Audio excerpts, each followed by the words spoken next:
watching the news on Magic Bricks now. I'm Amita Balachandra. Let's take a look at the top headlines. पैसे की जगह अभी सोना चांदी डायमंड मांगने लगे लोग बाग.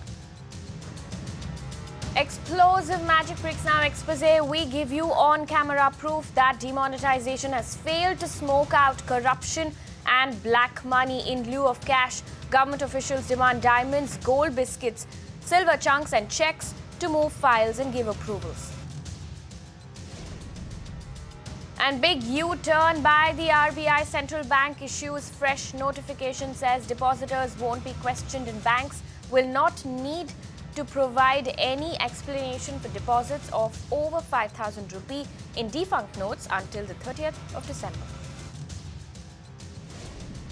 And in Bengaluru, Green Tribunal refuses to vacate stay on Bengaluru Steel flyover. This comes a day after the bench allowed the Bengaluru Development Authority to carry out preliminary activities like soil testing and taking measurements for the project.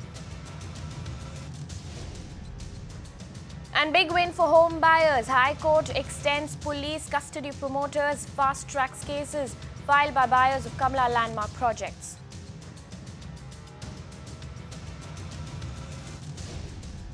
Straight up to our top story here on Magic Bricks Now. Demonetization was expected to rid the system of corruption, but a Magic Bricks Now investigation reveals that bribes are still in demand to get files moving.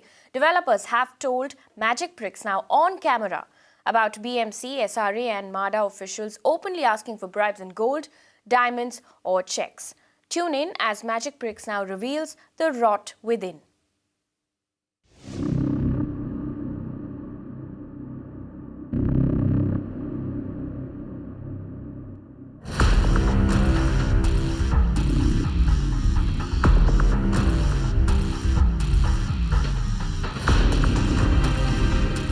Bundles of cash tumbling out of the lockers across India. Proof of a corrupt system whose wheels are greased by cash. But evidence that Magic Bricks Now has uncovered proves that the rot of corruption runs deep in the government's own machinery. The government's own officers and bureaucrats are brazenly demanding cash in bribes.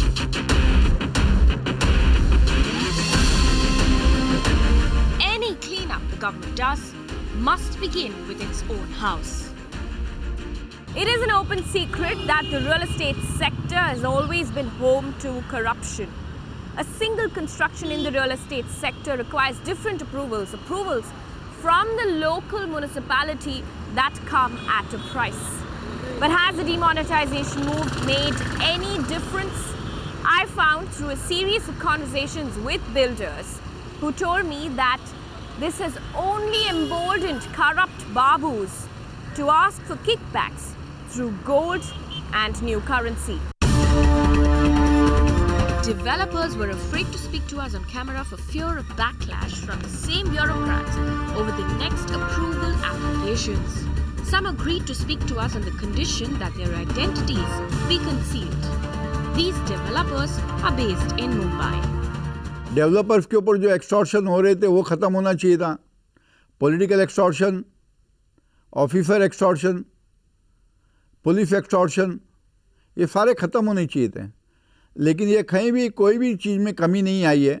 It can be new cash, gold, property and check.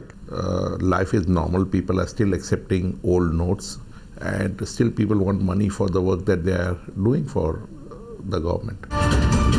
In fact, developers went as far as to name the agencies that are still openly demanding speed money. Redevelopment में है, SRA में है, BMC के अंदर भी है. BMC से जो रिलेटेड डिपार्टमेंट्स हैं उसके अंदर भी ये मात्रा कोई कम नहीं हुई है.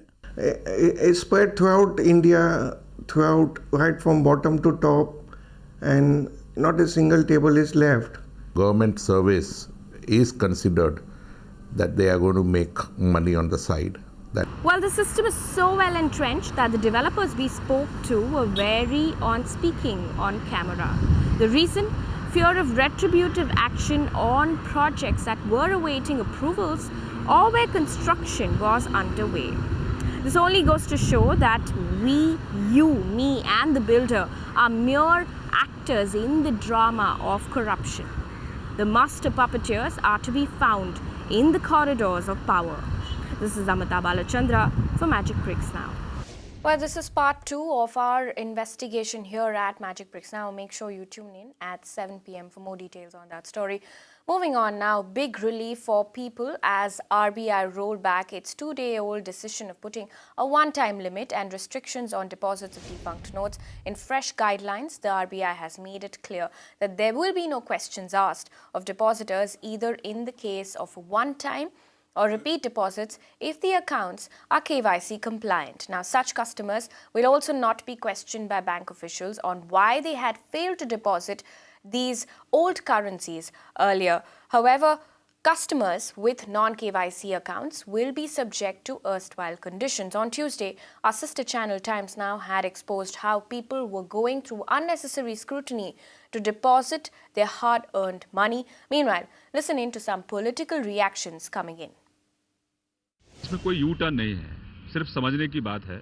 और जब भी आरबीआई की तरफ से ये नोटिफिकेशन हुआ था, उसी समय फाइनेंस मिनिस्ट्री की तरफ से भी एक नोटिफिकेशन हुआ था और वो लोगों तक पहुंचा है। लोगों को दिक्कतें नहीं आए, जो ईमानदार लोगों की ये लड़ाई है और करप्शन के खिलाफ और ब्लैक मनी के खिलाफ ये ईमानदार लोग इस देश की लड़ाई लड़ रहे हैं। लोगों को दिक्कतें नहीं है, जो ऑनेस्ट लोग हैं उनको बैंक में कोई किसी भी तरह का कोई उनको हैरेसमेंट ना हो, ये कोशिश हमारी सरकार की है। अगर आपने अभी तक बैंक नहीं गए, आपने पैसा जमा नहीं कराया, तो आपके पास जितना भी पैसा है एक साथ आप जाइए, आपको कहीं कोई क्वेश्चन करने वाला नहीं है, दिक्कत नहीं है किसी भी तरह की। और हमारी कोशिश है कि किसी भी तरीके से इस देश का जो ऑनेस्ट लोग हैं, जो ईमानदार लोग हैं, जो इस लड़ाई में लंबे समय से आगे खड़े हुए हैं और दिक्कतों के बावजूद भी वो प्रधानमंत्री जी के साथ खड़े हैं, ऐसे लोगों को कोई दिक्कत ना आए और कोई गलत काम करने वाला बच ना पाए। क्योंकि लंबी लंबी लाइनें लगती हैं, एक ही आदमी अगर 4 या 5 बार अपने खाते में पैसे जमा कराने आ रहा है, लाइन में लगा हुआ है और कोई व्यक्ति एक बार भी बैंक नहीं जा पाया, तो ऐसे लोगों को सहूलियत मिले और जो बार बार बैंक जा रहे हैं ऐसे लोगों से सवाल जवाब बैंक पूछे, ये प्रयास था हमारा। Reserve Bank of India has become the new reverse Bank of India in this country. They have made themselves a laughing stock before the nation and before the entire world. That is the truth of Modi government. In 43 days, this is the 126th order on demonetization issued by Modi government. Is this the way economies and nations are run, Mr. Modi? That's a question that you need to answer. Also, even the new order is flawed. If you read the new order, the 17th December Tughlaki Farman of Modi government said, now you can't deposit more than 5,000 up to 30th of December. The new order says, if you are a KYC account holder, then the restriction does not apply. Meaning thereby, if your account has not become a KYC account, if you are poor, semi-literate, if you have not connected your account to an Aadhaar or a PAN card, then the restriction of 5,000 rupees will still apply. So Modi government has now made two kind of bank account holders. One, where accounts are not connected to Aadhaar and PAN, and there the restriction of 5,000 will apply, and other will be those where KYC account, and there the restriction has been lifted. Meanwhile, Rahul Gandhi has finally revealed his AS cards against Prime Minister Narendra Modi, but are they good enough? The Congress Vice President rehashed charges raised by Prashant Bhushan in Supreme Court, alleging that Modi, as Gujarat CM, took bribes from Birla and Sahara groups. Addressing a rally in PM's home state Gujarat, Gandhi said that Modi received kickbacks at least 9 times. Let's listen in. 6 महीने में 9 बार सहारा के लोगों ने अपनी diary में लिखा है कि हमने नरेंद्र मोदी जी को पैसा दिया है। अब नरेंद्र मोदी जी, आप 2-3 चीजें मुझे बताइए। ये जो रिकॉर्ड है सहारा का, 2.5 साल से इनकम टैक्स डिपार्टमेंट के पास है। इस कागज पे इनकम टैक्स लोगों के दस्तखत हैं। इनकम टैक्स लोगों ने कहा है इन कागजों पे इंक्वायरी होनी चाहिए। 2.5 साल से इंक्वायरी क्यों नहीं हुई? If this diary is there, What is wrong in pointing it out? Rahul Gandhi is right. Is Prime Minister above law, above scrutiny? Nobody can question him. And it is a fact, again, that the ministers of this government and the treasury benches prevented Rahul Gandhi from speaking. If they were not worried about anything, why did not allow him to place all the facts in the House? See, Mr. Rahul Gandhi talking irrelevant to stay relevant is something which we all know.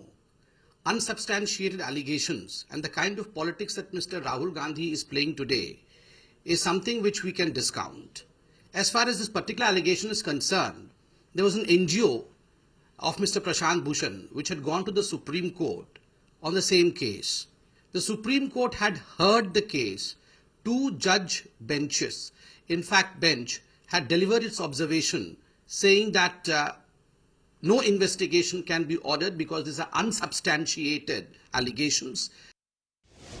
And in the latest move to curb black money, the Income Tax Department conducted raids over 13 properties belonging to Tamil Nadu Chief Secretary Rama Mohan Rao, his son and other relatives. Now, 20 IT officials raided the Chief Secretary's house in Chennai over allegations of corruption. Tax officials had uncovered crores worth of black money at the residence of mining baron J. Shekhar Reddy earlier this month, and reports suggest that documents found at Reddy's residence may have led to the raid on Wednesday.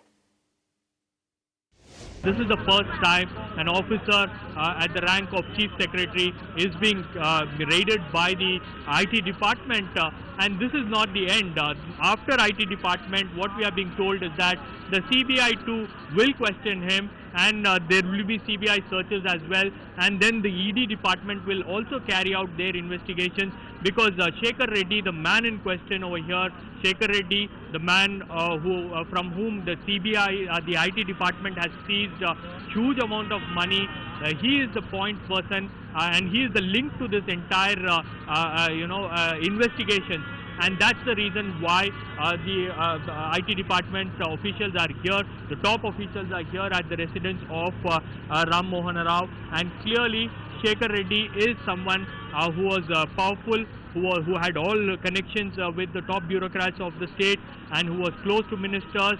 And he is the key to unravel this entire mystery behind the kind of money that was seized at his residence. So this is something which is very clear, and now we can hope that this story will only get bigger and bigger, because this is a multi-agency probe that is being carried out. So there are different angles to this probe, and even as we speak, this morning there was raid that was conducted at the state level Environment Assessment Authority, which is in charge of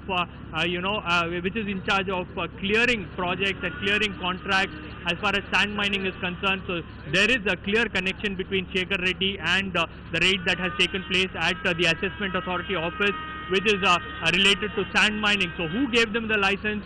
So whether there was some kind of corruption that took place, and whether the Chief Secretary Ram Mohan Rao was actually helping him. So these are the questions that will be answered once the investigation is completed. So this is not only the IT that is going to carry out these investigations, the CBI will also come into the picture, the Enforcement Directorate will also come into the picture. But what is a huge embarrassment as of now is that his official chamber at the Fort St. George, the State Secretariat, is being currently raided by the IT department, and CRPF personnel are being deployed there.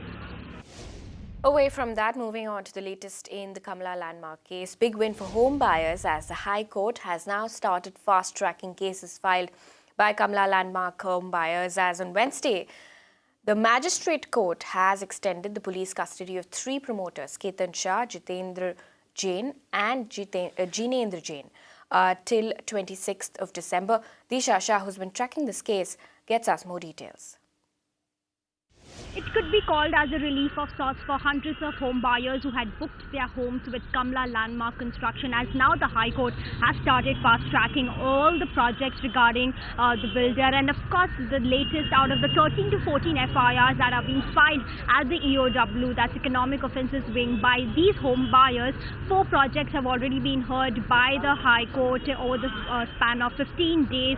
So of course, home buyers say that this is moving in a positive and right direction. election. And talking about the latest project, the Kamla Grandeur, that project was up for hearing at the Magistrate Court on Wednesday, where the court has extended the police custody of 3 promoters, that's Ketan Shah, Janendra Jain and Jitendra Jain, up to 26th of December this year. And the fourth promoter, Sushil Mantri's police custody has been extended till 2nd of January 2017. But coming back to this particular project, the home buyers of these projects tell us that this, of course, is a very positive step by the High Court, and they are really hopeful that the court will do some justice to them, because they have been waiting for their homes for nearly 6 to 7 years.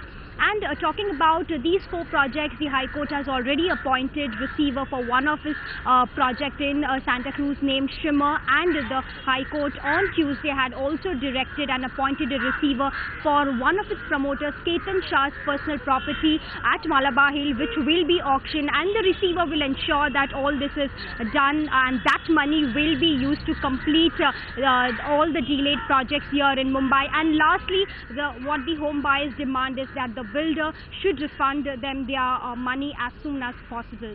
This is Disha Shah reporting here from Magic Bricks Now.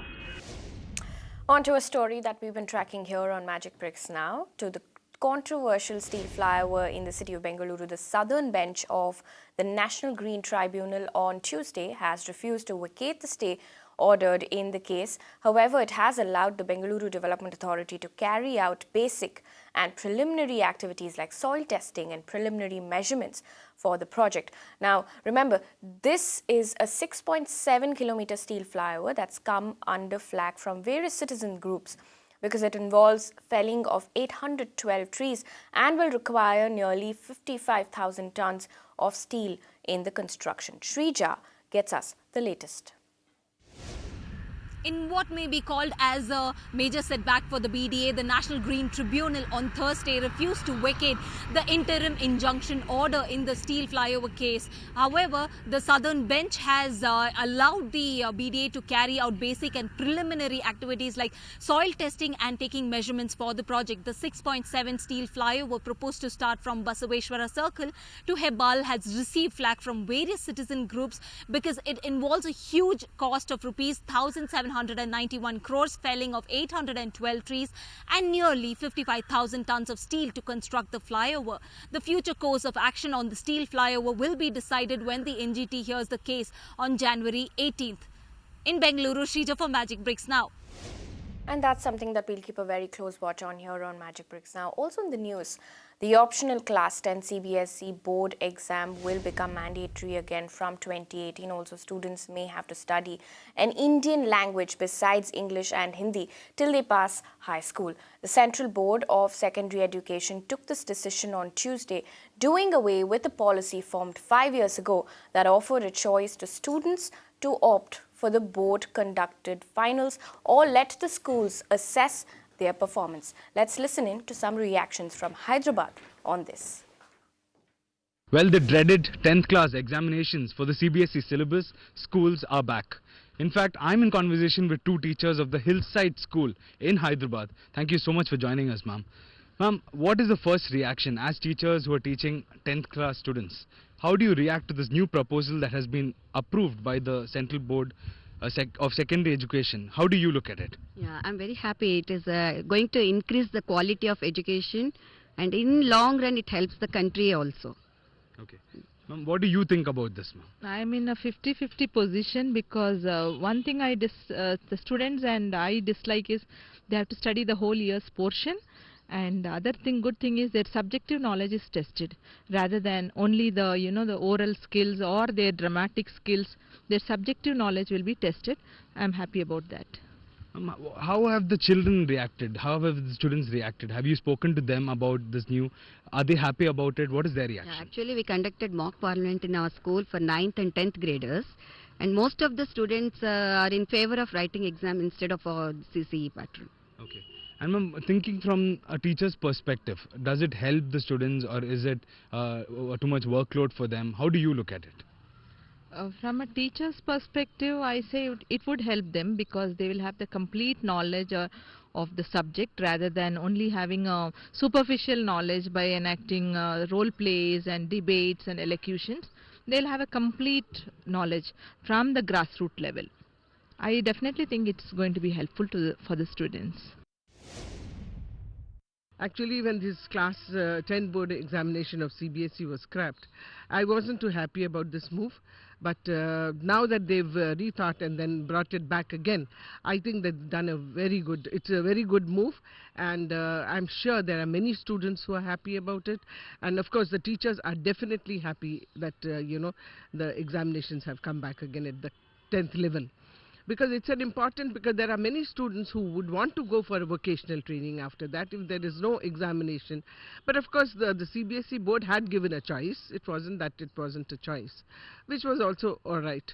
But I think when all students are there in this class and if everybody is going to write the board examination, that makes a lot of difference for the teachers and also for the students. And what about the languages, ma'am? They're saying second English will be the first language. Yes. Hindi the second. Yeah. And third, they'll have to take another Indian language. Yeah, I think that's a little too much. I felt it's not, they're not doing justice to having, so many languages plus so many subjects along with it.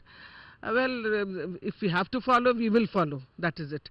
I don't think the children and parents are going to be happy about that, because there are many parents who are on a transferable job. And if they have to learn the local language, it becomes absolutely useless for them as they move out of the school. So I think they have to rethink. Shifting focus to Mumbai now, Mumbaikars complaining of bad roads and poorly managed infrastructure in the city now have their chance to choose those who manage the city better. Now, with the civic polls nearly 3 months away, parties are busy preparing for the BMC election 2017. With a total of 24 awards across the city, Magic Bricks now will bring you a lowdown every single day on how each ward has fared in the last 5 years and what are its citizens expecting from the civic body. Today, our focus is on Tony Ward A, which stretches the length of South Bombay. Suesha Sawant gets you a ground report.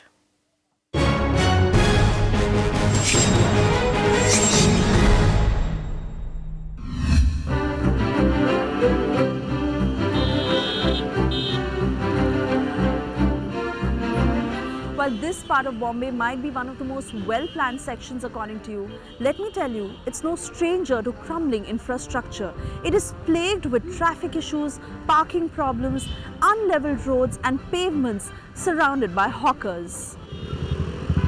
At one end, Ward A consists of posh locations like Kolaba, Churchgate, Marine Lines, Cuff Parade, Navy Nagar, to slums including Sassoon Docks, Geeta Nagar and Mahatma Phule Market. The oldest part of Mumbai has the who's who of Mumbai residing here, but they have a long list of complaints from the BMC on how the city should be managed. Footpaths are not walkable. In such cases, we have been always after them to make it walkable at least to the citizens and senior citizens especially. Since we've been staying here last 25-30 years, the traffic has increased a lot. We also have the problem of hawkers on the pavement. Several roads in Cuff Parade are very, very uneven, as is happening in many parts of the city. We don't have adequate toilets here in the area. Then our pavements are not available for the pedestrians to walk because the pavements are entirely taken up. The cleanliness issue is also there. But a large part of this area is also home to the Kohlis, the fishermen who are the oldest residents of Mumbai. Numbering close to 1 lakh, the Kohlis are unhappy with the way successive corporators have handled their unique problems. 60 साल से जो दिखाई दिया उसके अंदर कोई बदलाव नहीं है। एक तो यहाँ ट्रैफिक जाम होता है, रोड अच्छा नहीं है, कोई पानी का समस्या इतना है कि नया पानी का लाइन नहीं डाल रहे, या हमारे यहाँ इतना बड़ी बस्ती है कि स्वच्छता अभियान मोदी जी चला रहे हैं लेकिन अच्छा टॉयलेट नहीं है। तो जो सुविधा चाहिए म्यूनसिपैलिटी की तरफ से वो सुविधा म्यूनसिपैलिटी की तरफ से नहीं होता है। रोड नहीं है, अंदर जाने के लिए रोड नहीं है, और हमारा कम्युनिटी के बोलेंगे तो अच्छा साफ़ सफाई के लिए जेटी चाहिए, जो बंदर का जो लाइटिंग मीटिंग सब कुछ चाहिए, वो कुछ भी नहीं है। While these residents' associations and ward federation members have tried to solve issues and work towards a better infrastructure, they feel the corporators have not done their job well. The BMC it's doing nothing in this. It's deaf ears from the citizens' part to be heard to them. The BMC is looking at a problem, but I think the implementation is not coming through. We maintained several most beautiful gardens, and we also look after the roads to some extent. But whatever has to be done by the government has to be done by the government. I can't do anything about that. While the citizens of this ward feel that their elected corporators have not done enough to fix these problems, Anita Yadav, the Congress corporator, feels that she has solved some key issues during her tenure. यहाँ ये है कि यहाँ पर BMC का line direct पानी की नहीं है, वह यहाँ पर टंकी बना करके पानी बेचा जाता है। 5 रुपए गैलन, 20 रुपए गैलन, 10 रुपए गैलन, जैसा मन चाहा वैसा बेचते हैं। इसके लिए मैं पानी ला करके और हर गलियों में एक एक पाइपलाइन छोड़ूंगी, और जो कि 5-5 लोग भरेंगे, और भरने के बाद वहाँ जाके बीएमसी में जो भी उनका अमाउंट होएगा वहाँ जमा करेंगे। और दूसरा प्रॉब्लम ये है कि वाइब्रेटर रोड जो है वहाँ 6-6 फीट पानी भरते थे, वहाँ पे सीनियर सिटीजन और बच्चे बहुत सफ़र करते थे। फिर मैंने क्या किया कि रोड पे गटर लाइन बनवाया, उसके ऊपर अभी काम चालू होने वाले हैं, जो कि उससे पब्लिक को बहुत राहत मिलेगी और पानी नहीं भरेगा। But residents of Mumbai's Ward A are having none of it. With the BMC elections round the corner, the residents are awaiting campaigning candidates with their own master list of demands. My suggestion is they should make it free walking spaces for people to walk. What we would have to think of is how to decongest. Maybe public transport should be increased a bit more. We are not against hawkers. The hawkers should be there, but they have to be organized in the hawking zone. And the hawking zone where there are hawkers, there should be some control on the kind of food that they sell. In the last civic polls, the plush Ward A saw the lowest voter turnout to the tune of 34.15%.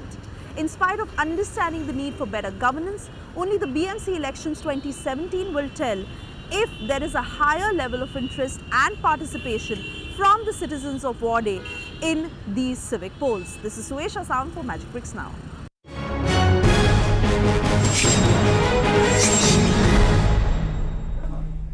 Now, this is what we'll do at Magic Bricks Now. Over the next couple of weeks, we will break down these 24 wards for you and tell you why these problems are existing in these wards. Make sure you tune into this series so you can make an informed decision before you cast that vote. Stay with Magic Bricks Now for more news and updates.